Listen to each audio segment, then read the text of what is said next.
حافظ صاحب جن کی یہاں کوئی قدر ہی کوئی نہیں. دنیا والوں سے نہ تو امید رکھو، نہ ہوگا، نہ پہلے کبھی ہو، نہ آئندہ ہوگا، نہ آج ہوگا. ہاں یہ نسبت ملی رہی اور اس پہ موت آ گئی، پھر اللہ قیمت لگائے گا، اللہ قیمت لگائے گا. ایک حدیث بھی یاد آ گیا، اذا مات العبد واللہ یعلم منہ شرا ویقول الناس فیہ خیرا فیقول اللہ تعالی قد قبلت شہادت عبادی لعبدی وعفوت عن علمی. ایک شخص مر جاتا ہے، آواز اٹھتی ہے، شیخ الحدیث صاحب کا انتقال ہو گیا، مفتی صاحب کا انتقال ہو گیا، امام مسجد صاحب کا انتقال ہو گیا، وہ فلاں تبلیغی بھائی کا انتقال، وہ حاجی صاحب کا انتقال ہو، وہ اس طرح خیر مؤذن صاحب کا انتقال ہو.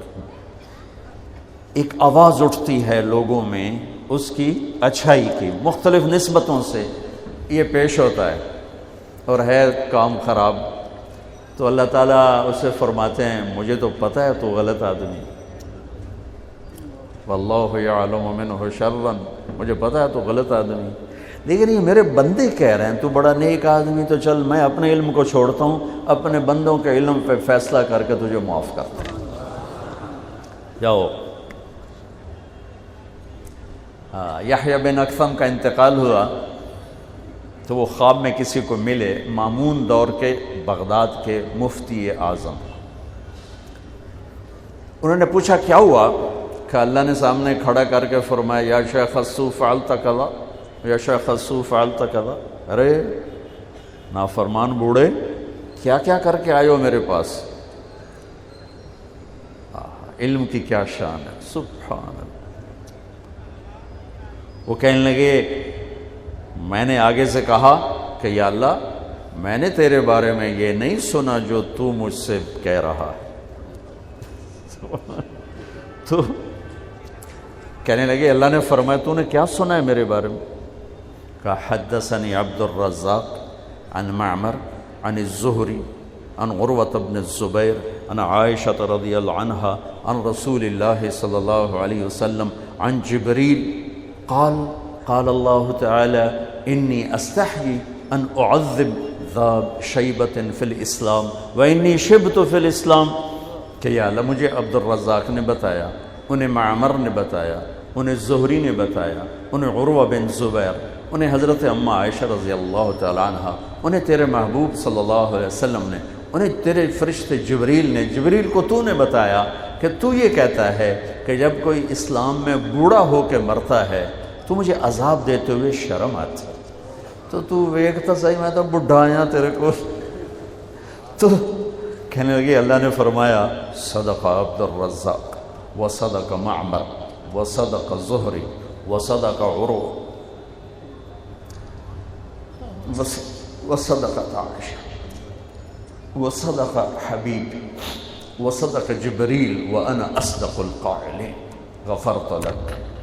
کہا یحییٰ تو نے کمال کر دیا.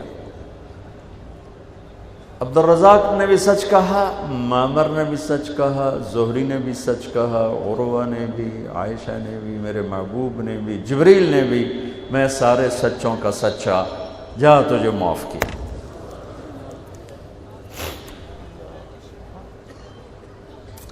اعلان ہوگا این الفقہاء، قیامت کے دن اعلان ہوگا این الفقہاء. لوگوں سے امید نہ رکھو، اللہ پہ امید رکھو. اور میں کسی عقیدت کی وجہ سے نہیں، پوری دنیا پھر کے بتا رہا ہوں کہ قربانی کے لحاظ سے بر صغیر کے علماء کا ثانی کوئی نہیں. قربانی کے لحاظ سے علم کی کمی زیادتی کا تو خیر فوق کل ذی علم علیم ہے، لیکن جس طرح جس قربانی سے ہمارے مدرسے کا عالم پڑھاتا ہے اور قاری پڑھاتا ہے، اور جس تھوڑی تنخواہ میں وہ سسک کے جیتا ہے،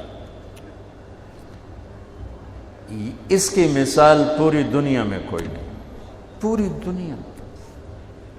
مجھے فرزدق کا شعر یاد آیا، اولئک آبائی فجئنی بمثلہم اذا جمعتنا یا جریر المجامع۔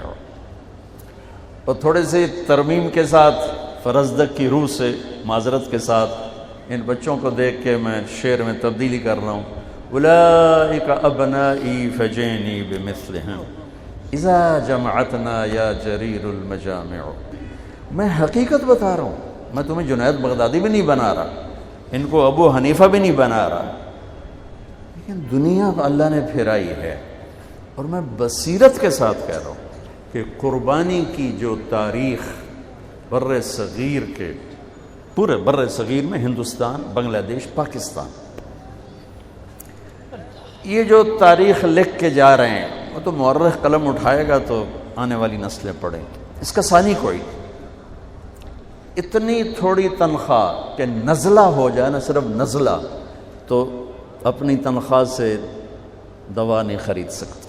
بچے کی شادی، بچی کی شادی تو بہت دور کی بات ہے، گھر بنانا تو بہت دور کی بات ہے، روزانہ چولہا جلانا بھی مشکل ہوتا ہے ایک عالم دین کے لیے، ایک امام مسجد کے لیے، ایک مؤذن کے لیے، اوپر سے لوگوں کی بکواسات وہ الگ سنتا ہے، گالیاں الگ سنتا ہے، اور ڈراوے دھمکاوے الگ سنتا ہے، وہ ذلتیں الگ برداشت کرتا ہے۔ لیکن اگر اس نسبت پہ چلا گیا نا، ہاں اب قدردان تو اب آیا ہے، آواز آئے گی، این الفقہاء، کدھر ہیں علماء؟ اس میں تو ساری امتوں کے علماء کھڑے ہوں گے، پیچھے سے لے کر اس امت سب کھڑے ہوں گے۔ دو اعلان اور ہوں گے جو صرف اسی امت کے لیے ہیں، این الائمہ، مساجد کے امام کہاں ہیں؟ امام کسی امت کے پاس نہیں تھے نماز کے، چونکہ ان کی نماز باجماعت نہیں تھی، فرادہ، تلاوت نہیں۔ یہاں تلاوت ہے، مسجد ہے، نماز باجماعت ہے، تو این الائمہ، امام مسجد کہاں ہے؟ تیسرا اعلان ہوگا، این المؤذنون، اذان دینے والے کہاں ہیں؟ ایک اور حدیث سنو، ان المؤذن لا يدود فی قبرہ، مؤذن کو قبر کا کیڑا ہاتھ نہیں لگاتا، مؤذن کو قبر کا کیڑا ہاتھ نہیں لگاتا۔ اطول عناقا، قیامت کے دن سب سے اونچے مقام پر سب سے پہلے ابراہیم علیہ السلام کو کپڑے پہنائے جائیں، پھر ہمارے نبی کو، پھر انبیاء کو، اور چوتھے نمبر پر اذان دینے والوں کو۔